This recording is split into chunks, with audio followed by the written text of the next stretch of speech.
Hi, so in this video what I'm going to do is explain why I've changed one of my cameras. Those of you who know me and have watched my YouTube videos before will know that I'm an OM Systems ambassador, Olympus user, have been for about 5 years now. Currently the camera that I use is the OM1 Mark II, and I use that for my natural history, landscape, portraits, that sort of thing. I also have two OM1s that I still use as backup, but the original camera that I bought when I first changed 5 years ago from Canon to Olympus is the EM1 Mark II, and it's a great camera, but it's been sitting in the drawer not getting any use at all.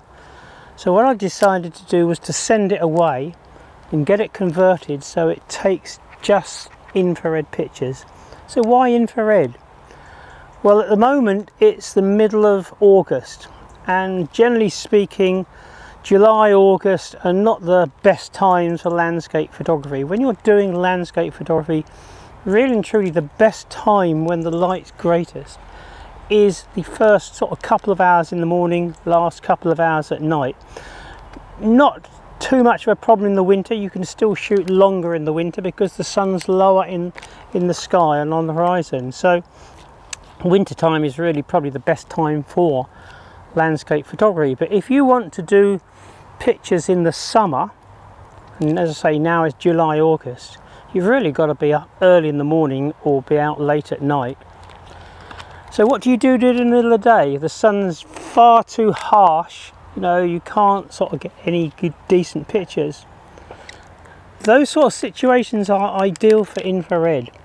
So what I can actually do is take infrared pictures 11 o'clock, 12 o'clock, 1 o'clock, even sort of mid-afternoon, because that's the ideal time for taking infrared pictures. Now infrared you have to have the camera converted. You can actually buy a filter that you can put on the front of your lens. The only problem with that is it doesn't give you a full infrared effect, and also it means you're going to be sort of using a long shutter speed. You've got to have it on a tripod because it's a bit like a big stopper. It's just cutting down the amount of light that's coming through, and it will give you a similar sort of infrared effect, but if you really want true infrared you've got to have the camera converted. Now I sent this EM1 Mark II away to a firm called Protech, and what they do is they take the existing sort of filter out, put an infrared one in. The filter that I used was a 720. You can have different strengths of filter put into your camera. So the big advantage of infrared is that in the middle of the summer you can still take some nice pictures. Now infrared gives you a completely different picture to a normal picture. What will happen is greens, which in the summer everything's green, trees, grass, everything's green, will actually turn white. But not only that, but the skies will really be emphasized. It really brings the skies up, and blue skies, white fluffy clouds work well. But often as not, sort of when you've got sort of situation where sometimes you've got a blue sky, you can't see a lot of cloud detail in it. It doesn't look as if there's cloud there. Infrared will pick that up, and sometimes it's really quite surprising what effects you can get with infrared. Now one thing you have to think about if you're going to have a camera converted to infrared is that some lenses will produce what's called a hotspot. What that means is you get in the actual picture, and you'll almost get a slight sort of ring in the middle of the picture. Now it doesn't happen with, it only works with certain lenses.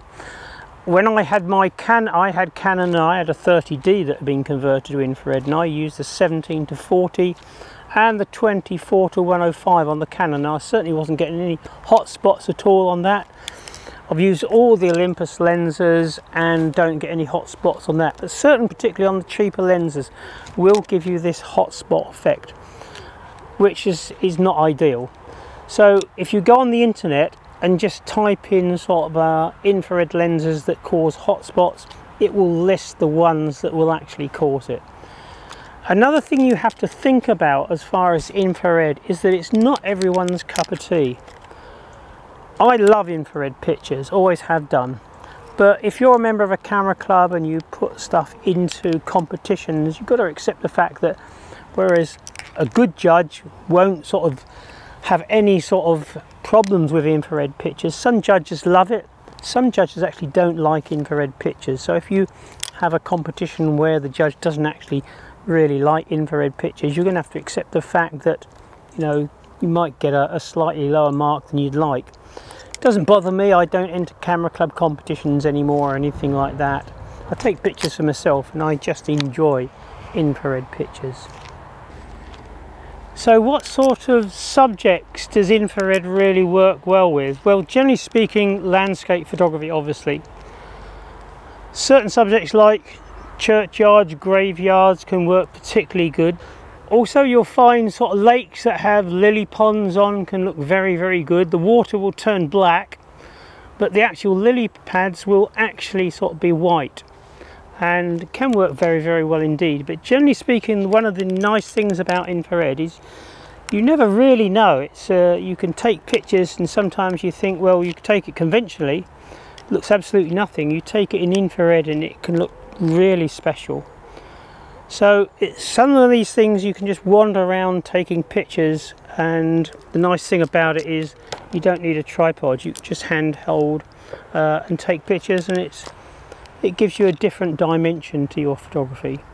So one of the best lenses that I think you can use for an infrared camera is a wide angle zoom, because you'd mainly use it for landscape photography. Wide angle zoom will give you lots of depth of field, and this lens I'm using here is a 9-18, but that's on micro 4/3, so it would equate on a full frame to an 18-36.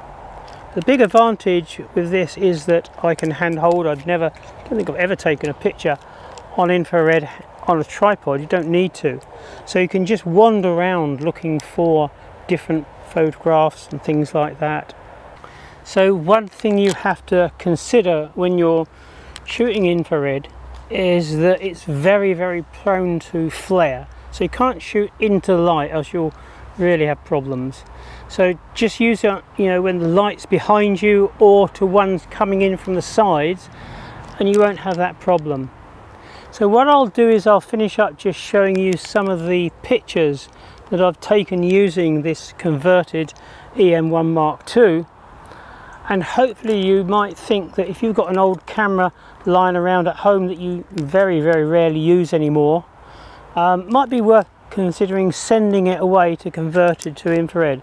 It does give you a completely different type of picture, and it can sort of really give you a different way to actually take photographs.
So I hope you enjoyed the video, and thanks for watching.